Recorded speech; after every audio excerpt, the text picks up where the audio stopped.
ఎవరి కోసమో నీ కోసమే మరి నా కోసమే అది మన కోసమే మన కోసమే ఆ బలియాగము మన కోసమే ఆ బలియాగము సిలువలో నా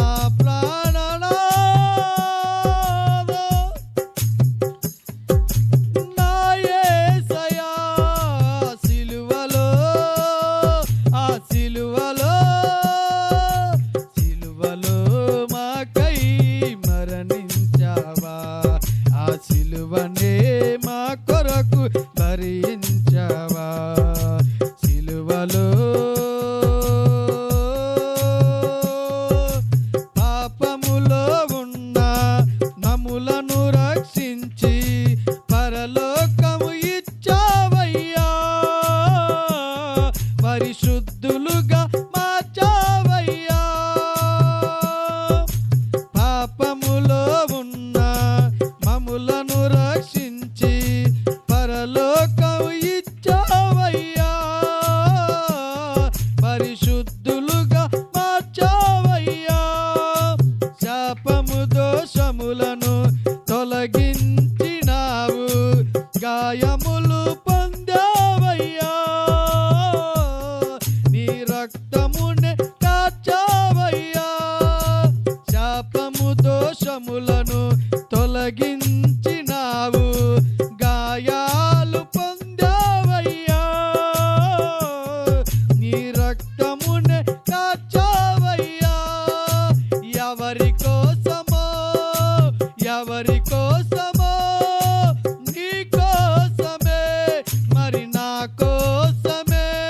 అది మన కోసమే మన కోసమే ఆ బలియాగము మన కోసమే ఆ బలియాగము మన కోసమే ఆ బలియాగము నీ కోసమే ఆ బలియాగము నా కోసమే ఆ బలియాగము మన కోసమే ఆ బలియాగము సిలువలో నా యేసయ్యా నా ప్రాణ ప్రియుడా ఆ సిలువలో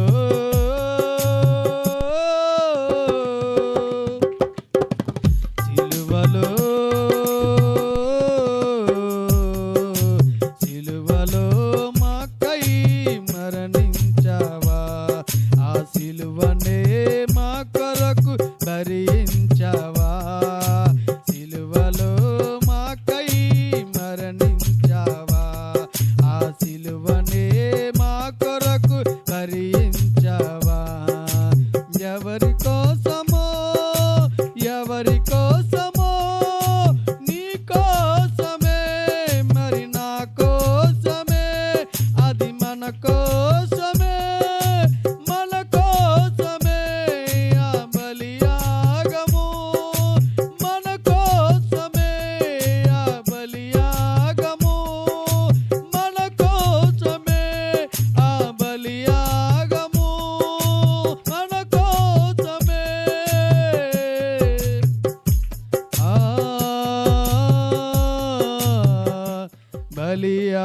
బలియాగము సిలువలో యేసయ్యా మాకై మరణించావా ఆ సిలువనే మా కొరకు భరించావు హల్లెలూయా హల్లెలూయా దేవునికి స్తోత్రం హల్లెలూయా దేవునికి ఎంతగానో కృతజ్ఞత స్తుతులు స్తోత్రాలు చెల్లిస్తున్నాను ఎందుకంటే ఈ గుడ్ ఫ్రైడే పాట మరి దేవుడు ప్రేరేపిస్తే రాయటానికి దేవుడు ఎంతగానో కృప చూపాడు మరి ఇదే గుడ్ ఫ్రైడే దినాన ఆయన సన్నిధిలో పాడే ధన్యత నాకు అనుగ్రహించిన దేవాతి దేవునికి మరి కూడి వచ్చిన మీ అందరికీ, మరి దైవజనులు మీ అందరికీ కూడా హృదయపూర్వకంగా కృతజ్ఞతాస్తుతులు స్తోత్రాలు చెల్లిస్తూ మరి ఆయన సన్నిధిలో మరి పాడగలిగేటువంటి రాయగలిగేటువంటి కృప దేవుడిచ్చాడు గనక ఇంకా మరి పాటలు రాయటానికి దేవుడు ఇంకా కృప చూపులాగానే మీరు అందరూ అనుదిన ప్రార్థనలో జ్ఞాపకం చేసుకోండి. ఎందుకంటే మనం ఉన్నది దేవుడి నామాన్ని గణపరచడానికే గనక. మన జీవితంలో మరి దేవుడు చేసినటువంటి మేలులే కానీ ఏదైనా కానీ ఆయన నామాన్ని గణపరచడం ఎంతో ధన్యత గనక మరి ఆ దేవుడిచ్చిన తలంతు ఏదైతే ఉందో దాన్ని కోల్పోకుండా అతనిలో నమ్మకంగా నేనున్నట్లు మరి మీరందరూ కూడా ప్రార్థన చేయండి. అలాగే మన పరిచర్య మరి దేవుని సన్నిధిలో మరి వెనకబడుతున్న బిడ్డలు మరి వారు వెనకపడ్డారంటే వారి జీవితం మరి వారు సగం కోల్పోయినట్టు. ఎందుకంటే వారు ఆత్మీయ జీవితాన్ని కోల్పోతారు. కాబట్టి ప్రతి ఒక్కరూ కూడా విశ్వాసం కలిగి దేవుని ఎడల మరి మనందరం నమ్మకంగా ఉండులాగున అందరం కలిసి ఏకీభించి ప్రార్థన చేద్దాం. మరి సంఘం కొరకైతే